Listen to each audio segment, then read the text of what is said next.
There must be a mistake, I told the campus doctor. My voice broke on the last word, as if the sound itself would be fragile enough to shatter the result into nothing. You're pregnant, she said again, quietly, like she was trying to convince the fluorescent lights above us that it was true. Betas didn't get pregnant. That was the simple architecture of my life. Invisible, practical, unremarkable. You served, you kept your head down, you were useful enough to be kept around and not valuable enough to be remembered. Biology had been a comforting law, the way gravity was comforting. Things that had always been true could be trusted. And then the stick of paper, or whatever the machines in the health center spat out, said otherwise. My fingers trembled. I pressed my palm to my belly in a reflex, more to remind myself that I still had a border around me, that the world still contained me inside skin. I remember the doctor's face in fragments, the polite sympathy, the small notebook she tapped open, the way her eyebrows folded, as if that could keep the rest of my life from tilting.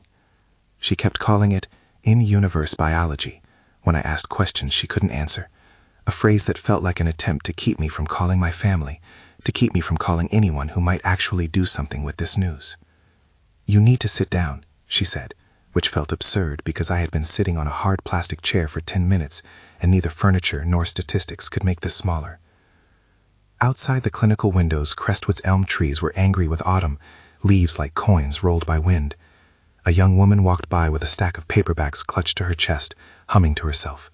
Someone somewhere wasn't collapsing.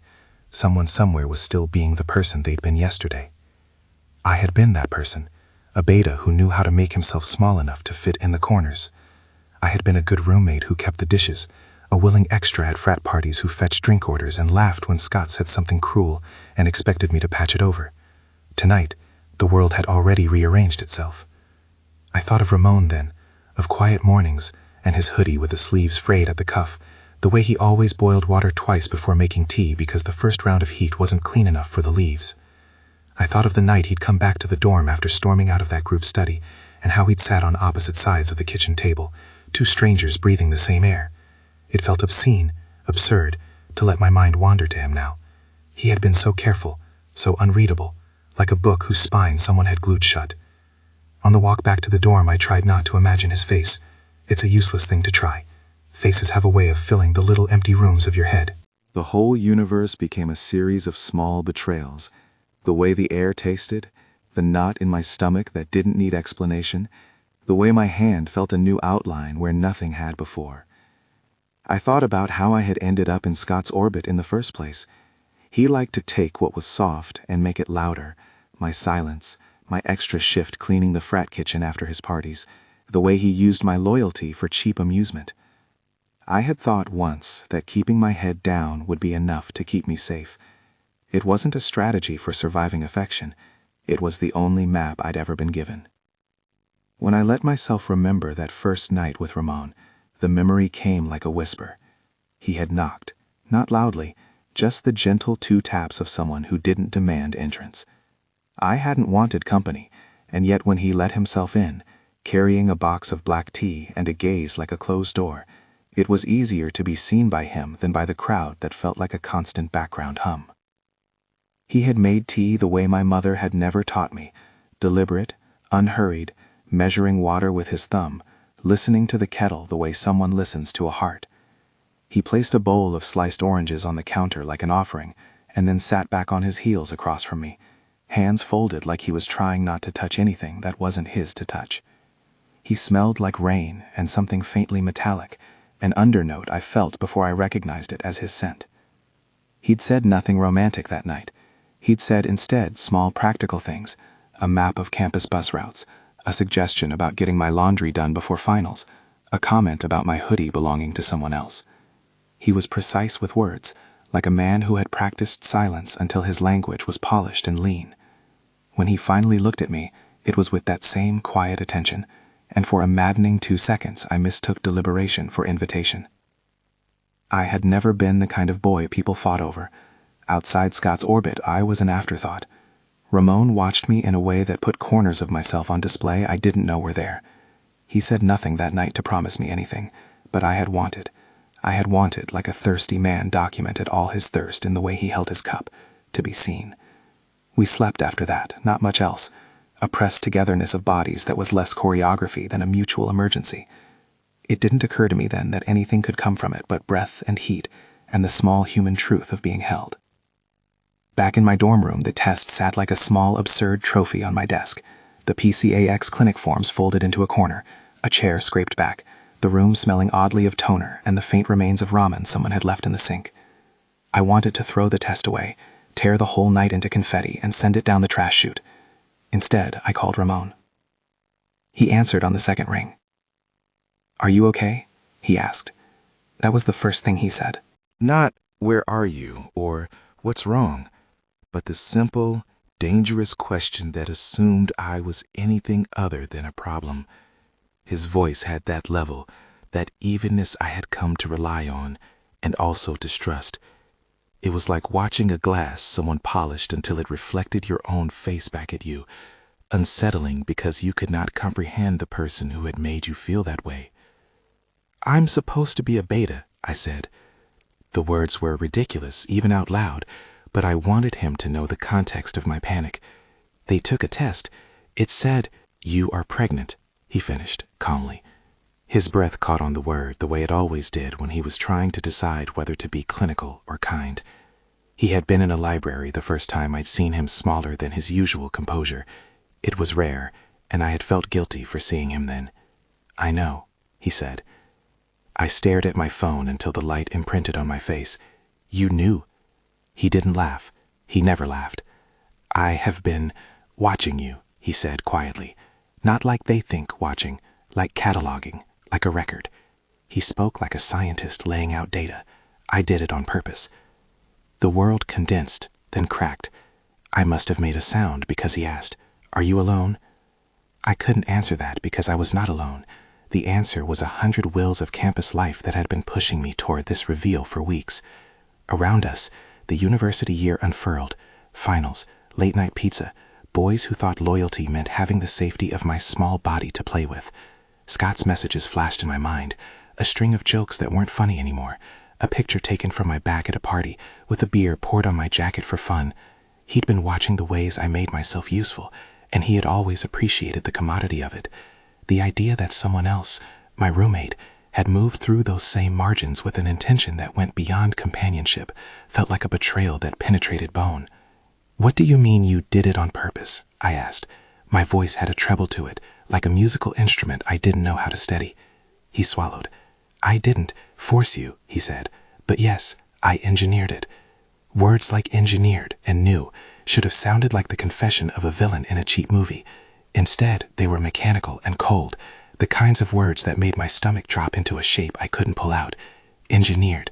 I tasted the line of it, like metal tasting on my tongue. I wanted the verbs to be harsher than the air allowed.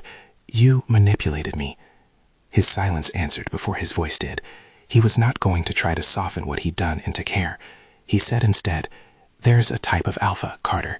They're rare. We call them enigmas on the edges of the old papers. They have different bonding rules. They can—" He stopped. For the first time since I'd known him, something unfurled in him that was not completely controlled. He closed his eyes for a moment. "When an enigma creates offspring with someone, the bond that forms, it's powerful. It changes everything. My family believes lines matter. I believed I could give you something by making that line." The word enigma landed with the promise of myth and the weight of a threat. The word also made something inside me recalibrate, like a compass finding north. Enigma. There were rumors in the margins of campus lore about powerful alphas who could take what they wanted. There were the whispered stories in Greek houses about families with more influence than the university, and ties to people who made things happen. I had never put myself in that world. Until now, none of us had. "You thought I'd be better off as a—" The sentence died. "As a possession, as a trophy, as an answer to the problem of his political marriage." I couldn't let my voice shape it into anything simple. "You thought you could decide this for me." He inhaled. I thought— He flinched at the pronoun as if it tied him to something ugly. "I thought giving you a place where you could not be preyed upon would be—" He couldn't say the rest. You thought I'd be protected by being yours. You thought bonds erase agency. The anger that rose in me was fossilized from a lifetime of being used as needed, repurposed into a flame now that someone had actually decided things about my body without asking. You decided without asking me. You didn't ask me because you didn't think I needed to be part of your problem, or you didn't think I had the right to refuse. Which is it, Ramon? He closed his eyes again. When he opened them, they were softer, less like the dark pools behind which he stored everything. I thought both. I thought neither. I thought I was being practical. I thought you deserved more than what you had. Bullshit, I said. It was reflexive, and the word felt like a thing I'd been saving for an occasion. It landed between us, and for the first time he made a small, human movement. His fingers curled against his palm as if to stop it before they did damage. You're angry, he said, as if that were a neutral observation. Of course I'm angry, I said. You're telling me you violated me with the justification that you were giving me a life. You engineered a pregnancy and you didn't tell me because you thought you knew better than me. Whose life are we talking about? Mine? Yours? Some idea of propriety you inherited? He didn't answer right away. He made a noise like the beginning of a confession. I will say this, he said finally. I underestimated what it would do to you. I didn't think about the exposure, not the way you would be seen. I didn't understand what it meant for your work, your standing, your mental privacy. That was my failure. That's not a failure. I pushed the word out hard enough I felt a crack in my throat. That's an assault. That's... You have all the right to call it that, he said. He sounded like a man cataloging consequences now. I know. I have no answer that makes it better, only that I am here now, and I will do what is necessary to keep you safe. I laughed, and it came out like a cracked thing. You can do whatever you want. It doesn't bring back consent. He rippled with 1,000 tiny gestures. He was not someone who exaggerated remorse into melodrama. His apologies were not songs, but neat receipts of actions he intended to take. If there is any way to be useful to you, he said, tell me. I had thought I'd be ready for this, for any kind of moral negotiation, for the ways you could argue with a person who treated choices as problems to be solved. I hadn't been ready for the quiet, for the way his voice drew straight lines along my nerves. He was asking to know me in the way people do who have already decided what they want. It made my stomach twist. I hung up. I left that night and slept in the common room, a thin blanket of someone else's doing over me, listening to the clock thud like a metronome of bad fortune. I didn't let him know where I was. The images that kept coming to me were not of his apology, but of the mechanics of his plan, the way he would have watched my schedule, the possible contacts he could have cultivated at the health center, the quiet measurements of my life like a map he redrew. For 2 days I didn't speak to him. For 2 days, shadows of what he might do if I turned him away haunted everything. The dorm felt smaller without him occupying the other bed. Food tasted like ash. I threw myself into doing the only thing I knew how to do, making myself useful. I scrubbed the sink until the stainless steel reflected me like some other person. I taught 2 freshmen how to send their term papers to the cloud. I made myself function like a machine to avoid feeling. On the 3rd day, a note appeared on my desk. It was written in Ramon's handwriting, neat, precise letters that slanted just slightly to the right, as if the pen compelled them to move forward. The note said, I left you food. Please eat. I will not come inside unless you consent. He'd left a covered plate. The food had been prepared with a plain, considered elegance, brown rice, roasted vegetables, and a small container of something he called a stew that smelled faintly of citrus. Someone had labeled the Tupperware with my name. There was a second sheet tucked under the corner that read in the same precise script, I cannot undo what I did. I can only refuse to force you further. If you want me to stay away, I will. If you want help with appointments, say so. If you want me to be absent entirely, say it. The note was a kind of map, neat, both generous and infuriating. He had not expected that my anger would be soothed by leftovers, and yet it was more complicated than that. The food was both an apology and an invasion. It was as if he was trying to replace the human work of asking with the mechanical work of leaving. "You don't have to keep doing that," I murmured to the empty room. That sentence had haunted me for years. My mother had said it when she tucked my hair behind my ear, as if that small insistence could be salvation. I meant it to myself now, more than to him. You don't have to keep pretending to be invisible. You don't have to keep being served, for you called it something else. The campus urgent care made the in-universe biology sound like a laboratory experiment. The doctor there, a woman with soft eyes and a ring of hair that had refused to be tamed, did not have answers. She had charts and examples and a polite kind of hands-on sympathy. "High risk," she said at one point, and the words felt like a legal ruling. "In this university's biology," she said, and when I pressed her for specifics, she shrugged. "It's rare. Enigmas are poorly understood. There are anecdotal reports of immune reactions in betas carrying to term, increased cardiovascular strain, and social ramifications we can't treat medically." Social ramifications? My laugh was bitter. Yes. Exposure. Stigma. Predatory attention. People in power take notice. That's not a medical threat, but it will affect safety planning for you. You will need support. Around-the-clock checks. A low-stress environment. Someone who can advocate on your behalf with the university. Someone who could advocate for me. A blunt instrument slid into place in my head.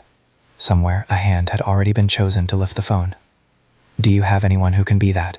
the doctor asked. "One person," I said, and the metallic taste of the truth was immediate. I had one person who would be an obvious candidate to act in my defense. The man who had put me here. The man who had rearranged the map of my life. I left the clinic with a paper file, a list of precautions, and a prescription for a kind of rest I couldn't imagine. The doctor had been clear. I needed to avoid heavy lifting, avoid stress, avoid exposure. She recommended a private dorm and extra monitoring. The list of things I was told to avoid read like a schedule someone made for someone less than me. Scott's text came then, as if the universe was orchestrating cruelty. "Yo, you okay? Heard a rumor. If you're pregnant, that's wild. You gonna keep it? Haha." It arrived with the same casual cruelty it always had. There are people whose reflex is to act as if your pain is their entertainment.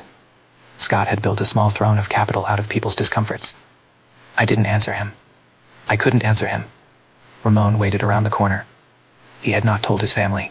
He had not made any public moves. That was an omission that felt significant. He had engineered the pregnancy, but had not yet allowed the thing to become a social lever for his own family. It made me question his motives in a way I hadn't been able to before. Did he believe lineages could be controlled only when the outcome was guaranteed? Did he think the timing of announcements could be managed to his benefit? He came to the door that night with a bag of groceries and a face like a man approaching a crime scene. He did not smile. He left the groceries in the kitchen and stood in the doorway, hands in his pockets. His scent was closer up, an undercurrent of rain and something floral that I had never been able to name. "I could have left you alone," he said. "You didn't," I said. The line was sharp as a knife. "You walked into the mess you made. What was your plan? To create a life and then be a neighbor?" "I thought—" His voice failed again. He had a neat way of laying out his intentions on the table as if they could be judged like financial accounts. "That if I gave you a line, you'd have a measure of protection no one else would voluntarily give you. That you would be visible in ways that people could not deny. That you would finally have a name someone would be proud to say." "That's not how names work," I said. "They're not supposed to be given to you to make you less problematic." He took a step, slowly, as if my shoulder might be fragile. "Will you let me help you get the private dorm? Will you let me call Bean Morrison? Will you let me—" Stop. I flinched back. He had the habit of sliding into directive mode, the leader, the helper, and it made me recoil because his directives have been the architecture of my erasure. "Stop telling me what would be good for me. It doesn't mean anything when it comes from the person who decided I didn't have a say." The look on his face then was a weather that shifted fast, shame, then a flash of something raw. "You're right." He said it with a smallness I had rarely seen in him. "I will not tell you what's good for you. I will ask." There was a hush between us after that. The dorm contract had been broken into pieces and had not yet been swept away. There were crumbs on the counter, and the lamplight made the room smaller. "Will you let me sit with you for a bit?" he asked, the question careful as a delicate object. It was almost a rehearsal of consent. Just to be in the same room. If you hate me, say it. If you want me to leave, I'll go. The part of me that was exhausted, that had eaten rice and slept in the common room, and tried to scrub grit into the floors until it looked like it had always been clean, said yes. The other part of me remembered what it was like to be chosen for another person's plan. That part wanted to be cruel, wanted to watch him die inside slowly the way someone starves a plant to teach it a lesson. "I don't trust you," I said, because plain truth felt like the best talisman. "I don't expect you to yet," he replied, "but I will do the work." He sat on the edge of the bed then, careful of the line of my body, careful to keep his space separate. He did not reach for me. He did not even lower his hand to the small bowl of oranges on the bedside table, which in any other life would have been the most natural theft. Instead, he took out a pen and wrote on the back of an envelope, "Doctor appointments at 3 p.m. Thursday. Private room. Dean called. He is in favor of medical leave if needed." The penmanship was the same precision as his note. Even in this, he cataloged his steps like a ledger he wanted me to verify. "That's useful," I said, surprised at my own frictionless acceptance of that small checklist. He smiled unimaginatively, the way a man who had not learned to let his mouth soften would. "Everything I do will be documented. Everything I do will be transparent. I will tell my family. I will not hide you in any way that removes your agency. I will ask." The promises sounded like the bones of a contract. They were not, and he knew it. The word promise had been complicated in his mouth by the same decisions that had gotten us here. When he reached to pick up a slice of orange, he paused and looked at me. "Can I?" he asked. There are moments when the choice is about more than fruit. There are moments when a hand is an offer and a test. Consent, like glass, reflects you. It shows the angles you are willing to risk. I wanted to say no. I wanted to say go. I wanted to tell him that anything he offered now would come with the stain of the original theft. But there, in the small cells of the room where the air hummed with the residual electricity of accusation, I let my hand close first around a slice of orange and slide it to him. He did not take it like a man who owned me.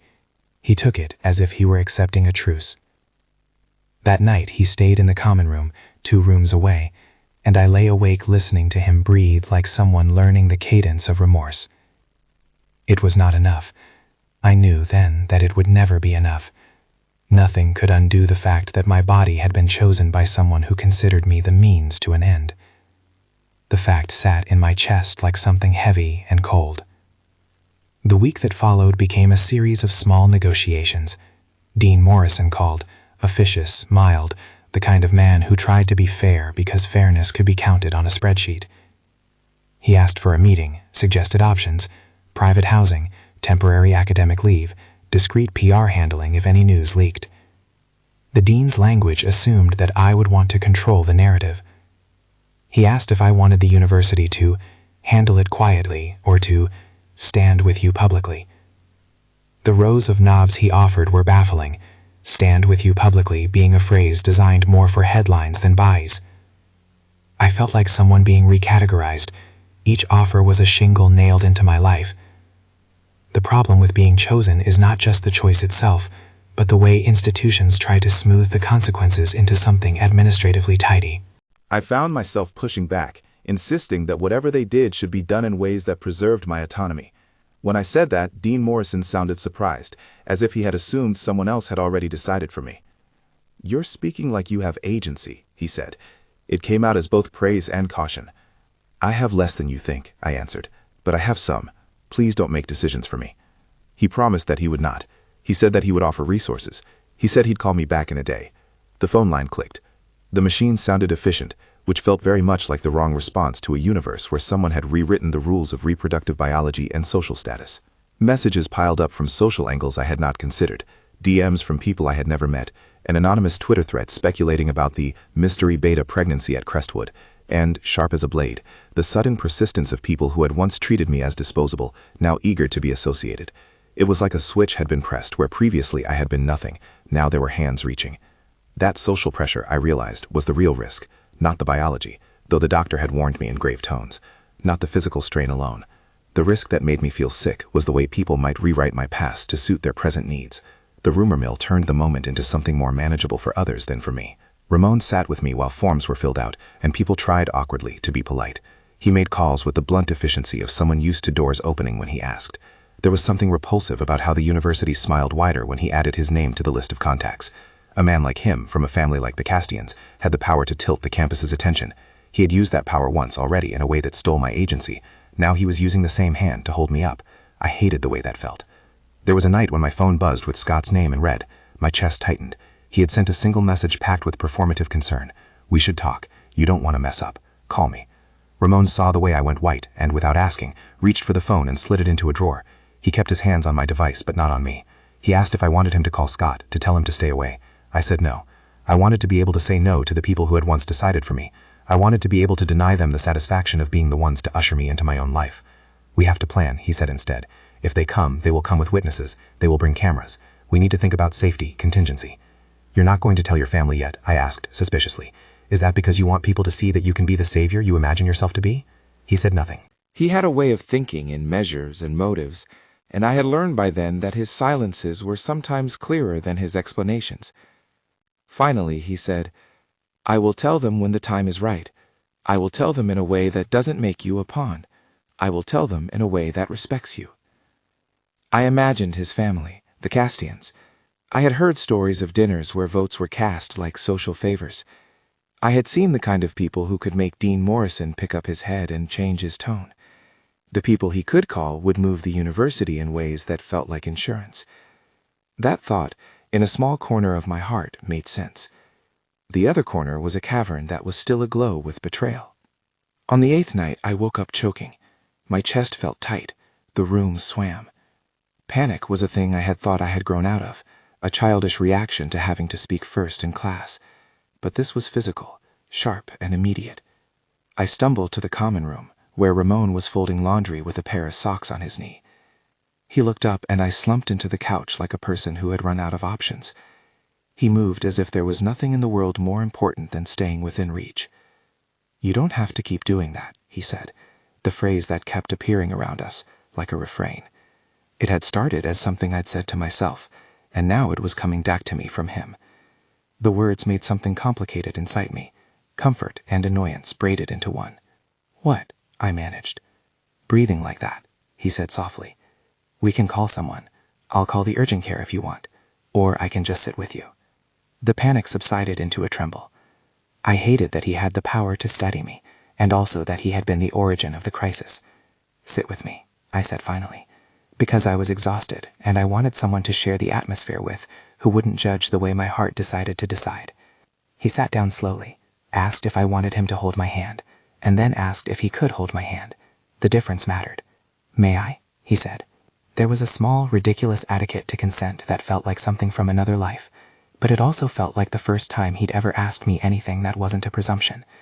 I struggled with the answer, wavered, and then nodded. His fingers were warm and calloused, an ordinary fact that made my chest ache. He didn't grip me. He didn't claim me. He let his palm rest in mine like a promise I demanded. For a moment the world quieted into that small island of heat and measured breath. I let myself feel it, not as forgiveness, but as the blunt reality of needing. I didn't want to become another story he told to make himself look like a savior. I didn't want to become a cautionary tale for people to pretend they'd handled with decency. But I had to admit that in that particular small hour, his being there mattered. When he spoke, it was about things I had not yet considered. Legal counsel for privacy, a private OB clinic he'd found with a doctor willing to take an unusual case, a nurse who had worked with rare enigma births and preferred discretion. He suggested, gently, that I would need someone to be present at appointments and at night. He promised transparency. He promised not to weaponize the things he could do. "Words," I told him. "Words mean small things." "Then let me show you," he said. I didn't trust demonstration of love or care. I had watched people perform pity for an audience before. But he did something small and concrete that night. He set up a secure email with my name on it and forwarded the confirmation for my first private appointment. He printed the address, folded it into my hands with perfect, precise handwriting. He didn't stand on ceremony. He simply did the work. The grocery lists and the calls and the envelopes. Each one was a little tally against the original theft. They were not enough, but they were not nothing. Days blurred into a rhythm. Appointments, forms, a quiet list of things to avoid. The rumor mill spun. People asked and were denied. People tried to crowd into my orbit and were turned away. Scott sent a message threatening to reveal things if I didn't cooperate with the frat's plans. I did not answer. Ramon advised that it would be best to file a restraining order if things escalated. I thought about the legal web and how people's lives were often decided by forms and by people's memory of their capacity to be believed. At the center of it all was the reality of the child moving inside me, something I could not fully see, but could sense like a small turning tide. The movement came in bursts like a summons. At night, I would press my hand to my belly and feel the sharpness of a small life that had not asked to be born into this narrative either. The sensation was a private wonder and a private terror. I had never been pregnant before. My body did not feel like my own in configuration anymore. That physicality made everything else harder to parse. Desire, anger, the obligations that other people believed they had to me. There were nights I wanted to run away and nights I wanted to scream to the cast of the world that I was more than the sum of decisions made about me. There were nights I wanted to fall into the false consolation of Ramon's arms and forget all the things amoral men do when they think they are being practical. Ramon kept insisting on consent. It was, for better or worse, the language he had finally learned to use. He would ask if he could make tea, if he could call the dean, if he could pick up prescriptions. He did these things and cataloged each step in his handwriting. He left a page on my desk one evening that said, consent log, calls made, people notified, actions taken. At the bottom he wrote, in a smaller hand, I will not presume. I will ask. The gesture mattered, but nowhere near as much as the theft. There was one corner, always, where the betrayal sat like an unswept clump. He could not sweep away consent with neatness and a list. He could not use his money or his family to buy me the feeling of being the kind of person who had been chosen with respect. I knew that. He knew that. We came to a kind of suspended truce. He would be present in practical ways, he would ask permission, and he would maintain transparency. I tried to keep my boundaries intact. I would tell him when his presence felt too much. I would tell him when I needed space. He would listen, usually, and adjust his movements.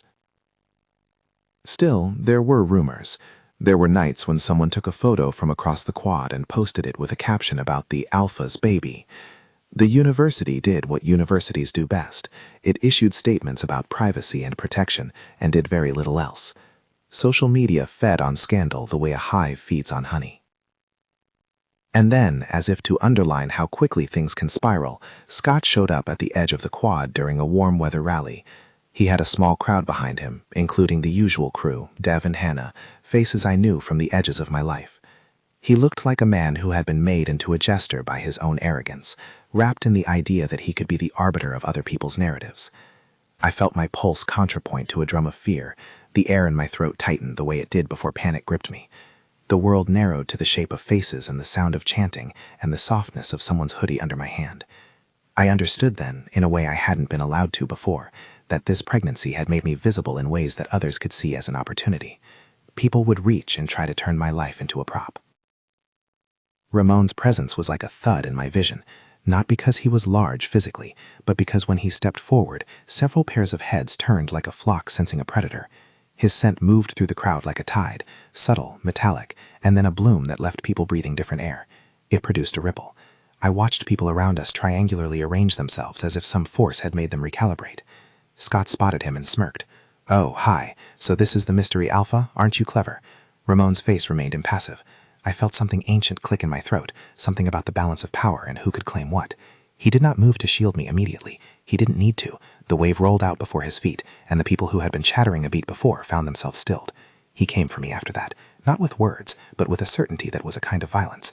I remember seeing it as if through a window, his eyes darkening in a way I had seen before in cinema and in cautionary tales told to young men who thought power could be worn as a cloak. The air around him seemed to thicken. People fanned out, moved involuntarily, some clutching at their throats like a sudden cold had swept them. The moment stretched like an animal watching a trap close. I will not describe the physicality of what he did in detail, because violence used as entertainment is not something I can be part of. What I can say is that his presence changed the geometry of the crowd. In 15 heartbeats, the people who had been leaning into cruelty were forced away like paper in a gust. Scott's smugness cracked into confusion. He tried to speak, to otherwise shape what had happened into a narrative that suited him, and his words came out soft. When it was over, an odd hush settled.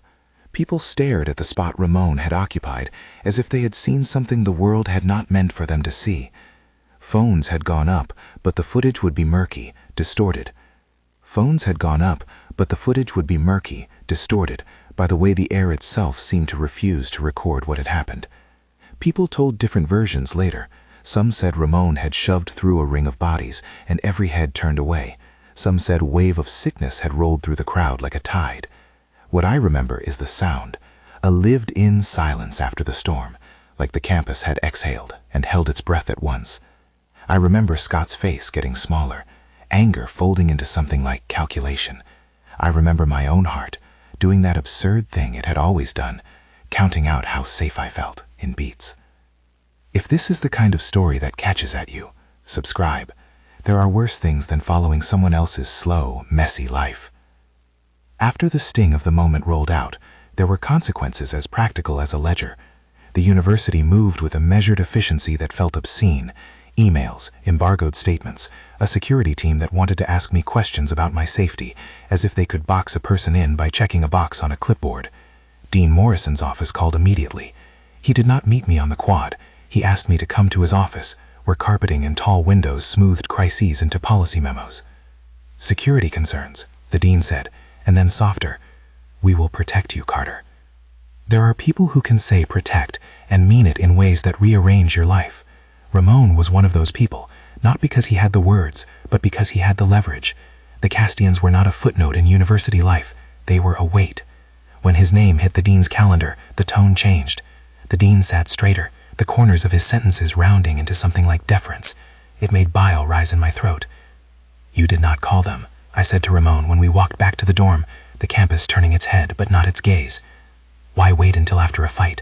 Why not tell your family before you made me this?" "Because I thought..." He broke off.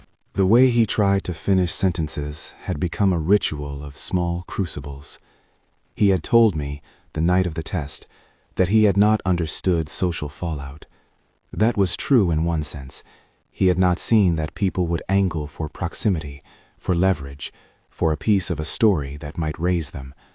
But not telling his family had also been a control move. I had seen that in the calculus of his planning. There were things he believed could be managed with timing. I knew that now, and the knowledge made me hard and wary. He told them that night anyway. The Castian response did not arrive as one thing. It landed like winter, polite, assessing, then suddenly, swiftly, organized. A car pulled up to the curb the next day, and a woman in a coat that was too expensive for the campus stepped out with a quiet efficiency. Rachel Castian looked like a woman who could reframe any scandal as a status adjustment. Her smile was careful, her hands folded as if they had never had to lift anything less than crystal. "You're Carter," she said, and there was a test in the calmness of her tone. A person like Rachel has the capacity to make you feel either seen or found wanting, without a change in volume. I wanted to be angry at the grace of her greeting. Instead, I answered plainly, "Yes." They came in succession, Richard, distant and measured, who asked the sort of questions that smelled like ledgers, Roland, Ramon's older brother, who watched me with the cool appraisal of someone who had been already taught how to catalog allies. They did not arrive as a family offering me comfort, so much as a board convened to check liabilities and assets. That was the unavoidable hum that made me wince. The Castians had the ability to convert crisis into preservation. It would be useful to me. It would also feel like currency given in exchange for a body. Roland sat with his hands folded and asked, to Ramon more than to me, what precisely occurred. It was the moment I had feared the most, that my body, the thing that had been chosen without my permission, would be itemized like a line of data. Ramon answered without theater, and with his habitual precision. "I engineered conception," he said. The room inhaled. "It was not statutorily fouled. There was consent in the moment, but I orchestrated the conditions that increased probability. I didn't expect the social fallout." "Probability," Rachel repeated, like a person testing the weight of a word. "You understood the ramifications of paternity, power, and public image. You made a decision that impacts a third party." Her eyes landed on me, and for the first time, Something like a private regard crossed her face. Not tenderness, not exactly, but the calculation of someone who recognized that choosing to take responsibility could be turned into a narrative advantage. It made my skin heat. Ramon did something then that I had not allowed myself to hope he would. He told the Castians everything. He spelled out the plan like an accountant listing transactions. He described how he had observed my life, how he had engineered meetings with friends, how he had carefully selected conditions that would allow conception. He used clinical words. He did not soften what was done with metaphor. No mitigating language, I said when he paused. The honesty felt necessary, even if it scraped. He looked at me, and I saw a man attempting to absorb the full moral weight of his actions. None, he said. I took a choice that should have been yours to make. What happened then was not made of miracles, but of negotiation. The Castians had stakes. An enigma in the family line promised advantages, needed management, and this was important. They at least cared about the stability and survival of any outcome. They would, materially, protect what they valued. Rachel took my hand at one point in a gesture that was more maternal performance than intimacy, and it produced in me a curious fracture, relief wrapped in shame, that my safety now rode on a family's calculation. Dean Morrison proposed options: private housing in the campus medical dorm, a university medical team monitoring my pregnancy with discreet appointments, and an agreement that would restrict paparazzi and campus access. In return, Ramon had to submit to university mediation and a student conduct review for the ethical breach. The word forgiveness did not show up in any paperwork, but there were conditions laid out: counseling, transparency logs, and a public statement from Ramon acknowledging his error and pledging not to replicate the action. I insisted on terms I regarded as necessary but non-negotiable: no public statement that framed me as grateful, and agreement that any public communications would be reviewed by an independent advocate I appointed, and a clause that Ramon would not use his family as a shield for any further attempts at control. The dean, to his credit, agreed to the language. He called it empowering language, which made me smile without humor. I felt like someone editing their life to fit a bureaucrat's template. Ramon accepted, openly, without argument. He signed forms, handed over contact lists, and agreed to therapy.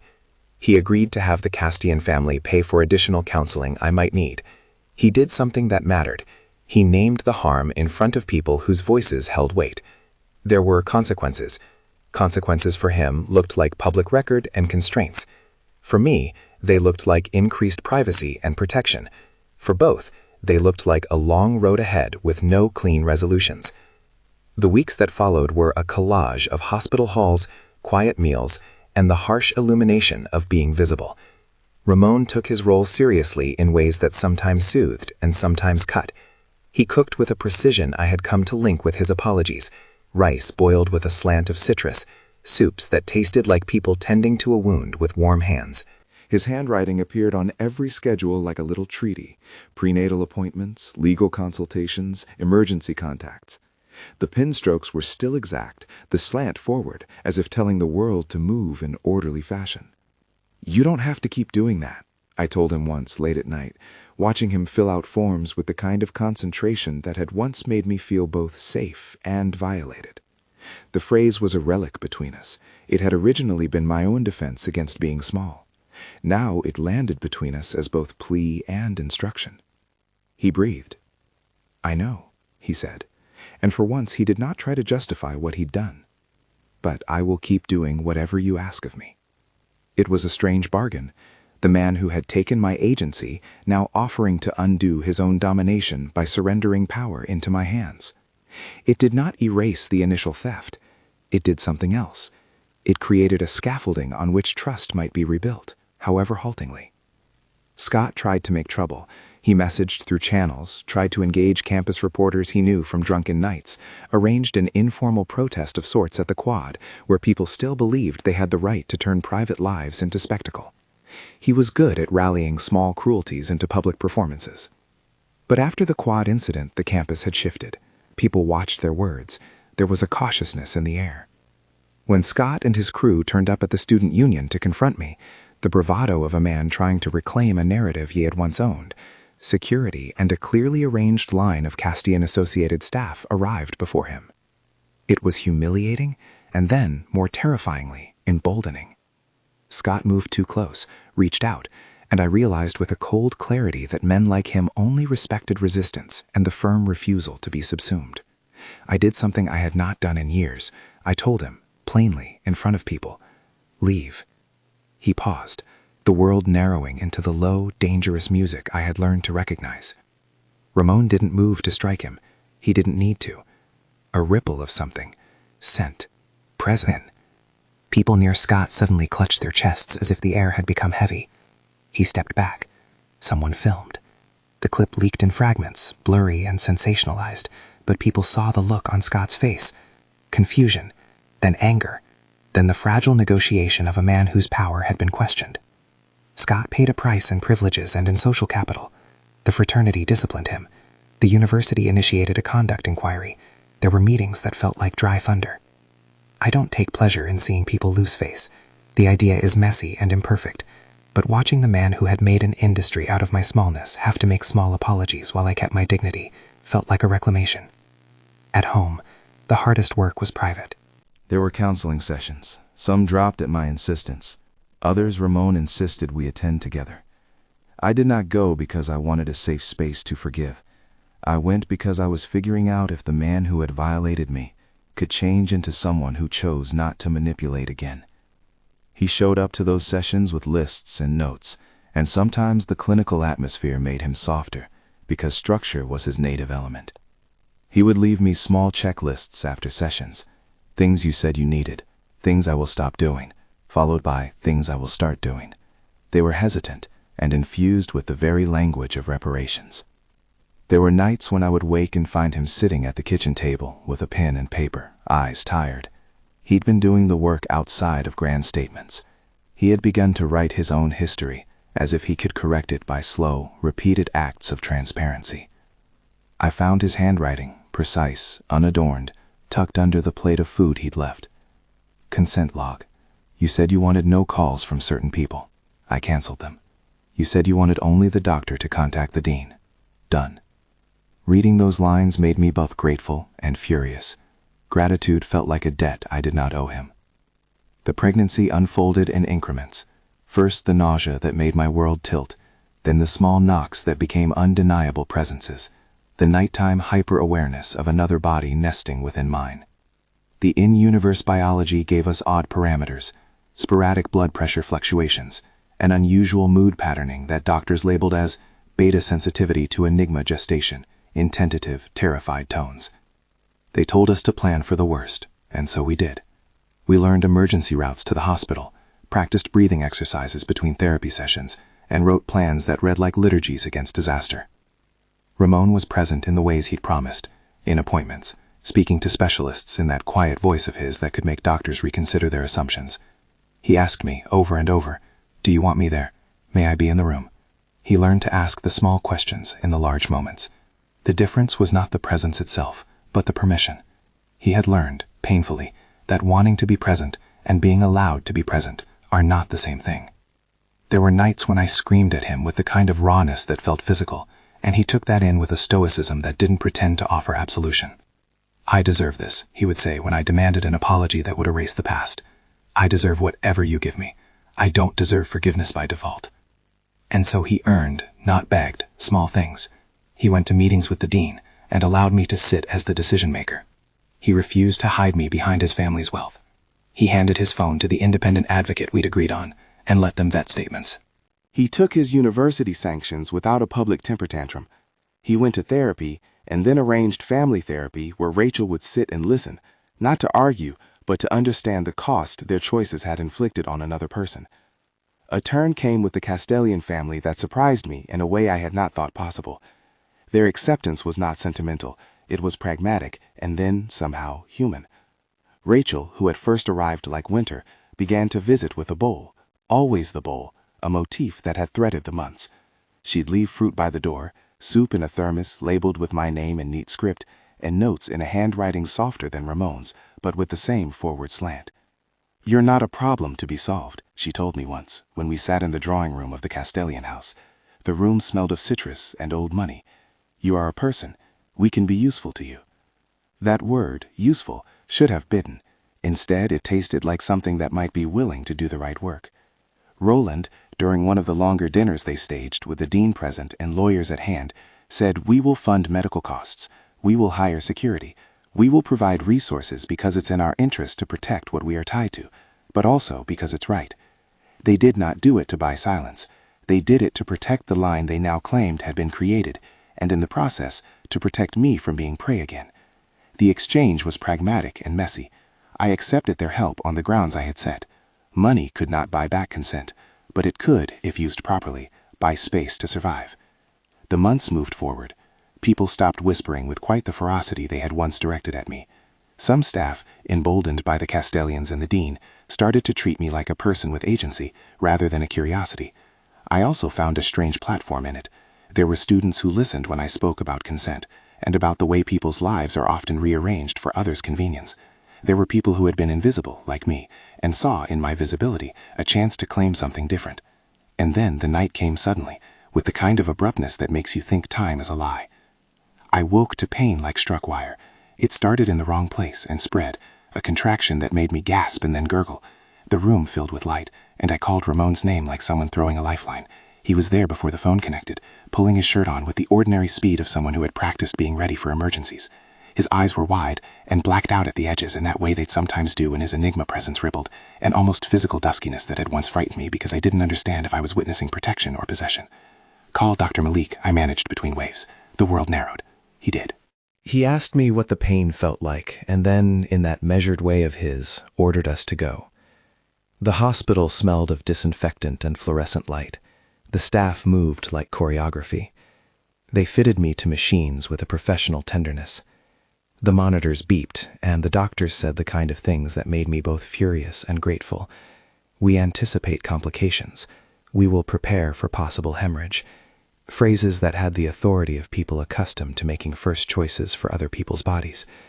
It felt strange and wrong to submit, but I did because survival felt more practical than principle in the moment. There was a point when the obstetric team gathered, faces like the slow assembly of constables, and one of them looked down at me and said, "We need to prepare for an emergency delivery. In-universe biology does not always follow our templates." I signed papers I could not fully read. I clutched Ramon's hand with a force that made his knuckles pale. He did not try to take control of the narrative. He asked me, slowly, "Do you want me in the delivery room?" I remember thinking of all the times he had asked after he had already decided. "Yes," I said, "I want you there." He bowed his head, the motion simple and private. He reached for me then, permission given, and when he took my hand he asked, as if to sanctify the moment, "Can I hold you?" There is a strange intimacy in asking to hold someone you love in a hospital where the machines keep time like a god. He waited for it as if the world itself might change if I did not grant the request. I nodded. He pressed his forehead briefly to mine, and then sat in the hard plastic chair like a sentinel. The labor was a contour most nights threaten you with and then never deliver. This one did. It escalated to the kind of brittle danger the doctors had warned about, blood pressure readings that hovered like storm clouds, monitors that cabled me to the world with a clinical intimacy. There were moments when my body rebelled, and the room seemed full of people moving like a rotating blade, and my awareness left me in narrow slats. On one of those slats, I heard Ramon whisper, unasked, perhaps more than anyone had the right to, "You're doing this beautifully. You're doing this for you." I woke back into the room to faces and the muffled instructions of a team. I felt exhausted and furious all at once. "Why did you think you could decide this for me?" I said into the anesthesia, and the words came out ragged. He bit his lip and held my hand. "Because I thought it would protect you," he said. "Because I thought lineages mattered. Because I thought I could fix the things I was born into. I am sorry." The doctors worked with a careful brutality. There was a moment just before the delivery, when time constricted and the team talked faster. "We are seeing unusual vascularity," Dr. Malik said. "Keep pushing." Ramon asked, in the thin pocket of clarity and permission I'd insisted on, "May I be present if they hand the baby?" "Yes," I said. The baby arrived like a small sound the world was not prepared for. The room filled with the scent of something raw and new, a mixture of antiseptic and milk, and that impossible thing that comes with a first cry. A nurse held her up, and she was wrapped in a towel and perfect in the way babies are. A small, absurd claim on existence. They said, "It's a girl." The name hissed into me, immediate and unusable, and then surging. Hope. There was a heat in me that was not only pain anymore. I remember the sound of Ramon's breath. He muttered something in a language I had never heard him use before, his voice torn. He touched the cap of her head with fingers that had satisfied me in kitchens and then violated me in choices. He did not own the moment. He was part of a constellation. For a second, I saw him like a man trying to translate a new moral grammar. After the hospital, the world shifted again. There was a press release Ramon's team wanted to issue, a carefully worded statement that would craft the family into a picture of benevolent protection. I read it and felt bile rise. I refused. No statement that frames me as grateful, I told them. If Ramon wishes to apologize publicly, he may do so in a framework I approve. He agreed. He wrote his statement and read it to me out loud in the hospital room. He apologized without caveat. He named the action as a breach of my autonomy. He said it in simple words, and it was the first time I felt his remorse travel from his head to his chest. He consented to whatever legal process the university insisted upon. In that small way, he had at last matched the level of harm to the work of restitution. The Castellans remained. Rachel came with warm soup, Richard arranged security shifts, Roland visited with small toys for the baby that were the kind of extravagance people like his family could find charming. They helped us find a pediatrician who understood in-universe biology and paid for the additional monitoring. They did not purchase my forgiveness. They did, however, make practical things possible. Scott tried, once at a party months later, to angle his way into my new orbit as if proximity equaled redemption. He was turned away. My refusal of him was not dramatic. It was a simple, firm boundary. "You don't get to reclaim me," I told him. He left, the air between us a thin seam of understanding that his era of convenience had ended. Time, as it does, smoothed edges. It did not erase scars. There were moments when the betrayals rose like tides at night. Pregnancy hormones do not care for moral arguments. But there were also moments of small human tenderness that felt like repair. Ramon learned not only to ask for consent, he learned to live by it. He let me sleep late. He kept the house quiet when I was tired. He would ask if I wanted company or to be left alone. He would never fully compensate for what he had done, but he built a life of actions that slowly accrued into trust. Parenthood was, in the absurd, realistic way of things, heavier than the drama. It was laundry in bottles, and the way a baby made you recalibrate your time into small, repetitive rounds of care. We argued about the right car seat, about the appropriate pediatrician, about whether the nursery needed a touch of color. Our arguments were boring and real. They were also necessary, decisions made together instead of for each other. There was one night, months after Hope was born, when I watched Ramon trace a letter on the sole of Hope's foot. He had ink on his fingers and the soft expression of someone who spent his life cataloging things he loved. "You don't have to keep doing that," I said, because in the back of my throat the phrase had become a prayer for both of us. Stop being the man who fixes everything by fiat. Keep being the man who asks. He looked up and smiled, the kind that felt almost shy then. "I won't," he said. "I promise." Forgiveness did not arrive as a single event. It arrived as a slow accumulation of hours and choices. There were moments of regress. Old patterns would flare and I would pull back. He'd accept the setback and continue the long work. He went to therapy, to groups, to family sessions with the Castellans.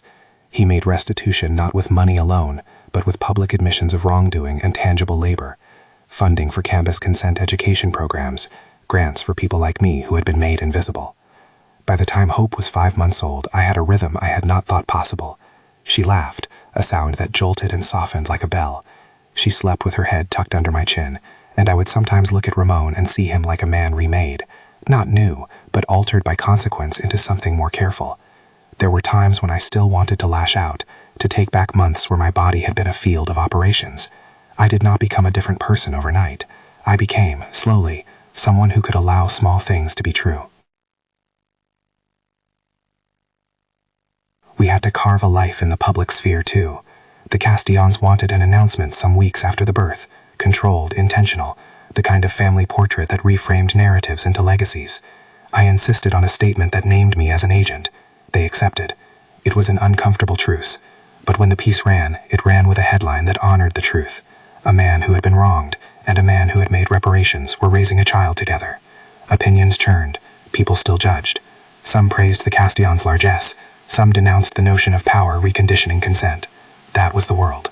I kept writing, kept speaking to small audiences who wanted to hear what being chosen without consent looks like and how to fight back. Years gave us a rhythm, not a cure. Hope's first steps were in our living room, where Ramon's hands, skillfully large, caught her as she lurched forward. He would offer her something small, a piece of toast, a story about rain, an attempted humor that made her giggle. Our domestic life had the plain, honest details that make fiction feel real. Soup that he'd learned to perfect, letters in his hand left on the fridge, appointments, reminders, the consent log still present like a chronic ledger of mutual care. We adopted James 2 years later, a small boy from an orphanage the Castellans supported as part of their reparative commitments. He was 3, and full of the kind of messy confidence that has no shame in being loud. We chose his adoption after long talks and a painful reckoning with the privilege that allowed us to pivot into parenthood again. It was our way of responding to the violence of our beginning, with a life deliberately chosen and claimed on our terms. James had skin the color of sun, and a laugh that made the house sound like a small festival. Raising 2 children is not a fairy tale. There were fights and nights of loneliness, but there were also the little triumphs that stitch people into families. A bowl of ramen dumped on a kitchen floor, a private joke between father and child, the way Hope puts her palm against her father's cheek like a tiny reprimand. Ramon learned to be more than a protector. He became a partner who asked always whether his presence was desired. He left decisions, small and large, to me as we navigated the days. He continued to show up for therapy and public talks. His remorse had matured into a steady obligation. We did the work outwardly as well. I gave talks about consent and university policy, and we pushed for programs that recognized all the ways power could be leveraged to make choices for others. The Castellans funded workshops and scholarships. Some people accused us of being part of a PR stunt, and there was truth in that accusation. Power will always wrap itself in optics, but we tried to use that optic to build things that lasted beyond headlines. A support fund for betas in need, an emergency hotline on campus, a small clinic that offered discreet medical care to those with unusual biology. It was messy, imperfect, but it was a forward motion that felt like repair work. When I look back now, 5 years after the night in the quad that changed everything, I see an odd collage. There are scars, mine and his, that remind us of the violence that birthed Hope. There are days when I still find his habits triggering, when he moves without asking and my body remembers. There are nights I cry, alone or in the bathroom, because grief is a quiet thing that remembers wounds. But there is also a table with bowls of food, the smell of citrus and rice, and a house that resounds with laughter. There are children who know their names, and who call us Dad in voices so fresh and true they make everything worth the cost. Ramon kneels in the yard now, teaching James how to throw a ball properly. The afternoon smells of cut grass and citrus from the little tree Rachel gave us when Hope was born. Hope runs in circles, hair flying, and then darts to me with a story she has invented about a dragon that likes oranges. She climbs into my lap like a small, exquisite crane on the future. Ramon watches, and his eyes shift into the softer pools they have learned to show me, and for a second, I feel the weight of all that was and all that is. I do not claim that our story is tidy. Consent cannot be purchased with anything but time and changed behavior, and forgiveness is something I grant in pieces. But there is a truth in ordinary life I had never been allowed to believe. That being chosen can mean being cherished in ways that do not take. That being wanted does not have to be the theft it once was for me. We still have contracts and meetings with the Castellans sometimes. We still go to therapy. We still talk, endlessly, about the moral calculus of the beginning. I require daily checkpoints from Ramon. He gives them without complaint. He asks permission for the small things and the big. He does not attempt to reclaim his original decision with platitudes. He shows up as a man remade by consequence and steady practice. Once, when Hope was 4, she asked me the kind of question children ask without the filters adults build. "Daddy," she said, touching Ramon's weathered knuckles, "why did you make me?" The question was simple. It was devastating. Ramon stared at her for a long moment, and then he looked at me. I could see the old calculus in his eyes, the echo of decisions made in rooms that smelled like policy. He knelt down to their level, the word please forming like a small vow in his mouth that had nothing to do with performance. "I wanted to protect someone I loved," he said. "I wanted to make sure someone would be safe. I was wrong to decide for them without asking. I'm sorry." I expected some childlike forgiveness for show. Instead, Hope tilted her head, that curious certainty of children who already live in moral economies adults have not yet learned. "Well," she said, like a judge in a tiny robe, "you hugged me when I cried. You make soup." It was ridiculous and perfect. We all laughed. Rachel, standing behind the living room window like the woman who had taught him to prepare for crisis, and then learned to care in the mundane. It felt for once like the world had not split into winners and losers, but into a family making its way. The title people use for the story, sensational, as headlines prefer, says, "Beta gets pregnant after one wild night with his alpha roommate." It is true in its bones and wrong in its assumptions. It trades on the shock of the moment and erases the messy moral questions that followed. The truth is clumsier. I am a beta who became pregnant. Ramon is an alpha who is an enigma who engineered a pregnancy. We walked into a net of consequences neither of us fully anticipated. The life that came, Hope, was not a trophy or a fix. She is a child whose existence demanded we all become better. 5 years on, I hold Hope's hand as she takes the lead at the park. James runs ahead, triumphant. Ramon is behind us, steady, solicitous, permitted. He asks for consent to pick Hope up, and she nods, smiling. He lifts her the way someone lifts a promise, careful and exact. I still carry the memory of betrayal like a stone in my pocket. It is a useful weight. It reminds me never to allow others to decide my life for me. It will always be there, an ugly, valuable relic of a beginning that should not have happened the way it did. But I have other things too. The warmth of a bowl on a cold day, the way Ramon's handwriting still looks like a pledge, the scent of rain that always follows him. There is song in the small domestic rituals we share, the dinner he prepares with exact spices, the way he writes me notes that begin with, "if you want," and end with, "only if you want." If you dig through our lives for a moral, you'd find a knot of them, that power needs checks, that repentance must be active and consistent, that visibility can both harm and heal, and that family is often a set of choices, not merely blood. I do not know if Ramon and I are always right. I know we try. I know we keep asking permission as if it's the only prayer left. When I tuck Hope in at night, she often says, "You're my person, Carter." It is the truest of gifts that a child can give. Sometimes I press my forehead to hers and think of the night I sat in the campus health center and the doctor said words that would unmake my life. It was not the night that defined me. The days, long, ordinary, sometimes luminous days, did. There was a time when I believed my value was bound to being useful and invisible. Now the ledger reads differently. I am wanted in a household that has learned how to ask instead of take. I am seen in a campus that has been forced to reckon with its own structures. The world is imperfect. The Castians still hold sway. The dean still smooths problems into memos. But between rows of scheduling and hospital forms, in the slow architecture of our choices, we have built a home that tries to answer the question of what it means to belong. If you took anything from this, tell me what line in our story struck you, and if this story has held you through its messy, difficult edges, subscribe for more voices about choosing to stay and the labor that follows. We don't have neat ends here, merely a long, ongoing process of showing up. Once, in the hospital, when I was at my lowest and the monitors drew concentric circles in my vision, Ramon whispered a phrase that he had learned from me and then made his own. "You don't have to keep doing that," he said, reminding us both, finally, not to be contortions of old habits, but people who can ask for and be given consent. I held that line in my chest like a small litany, and 5 years later, I still press my palm to my children's hair and know the truth of it. Some things, once broken, cannot be made whole the same way they were. But with steady hands and asked permissions, you can build something that is perhaps better, if not unscarred.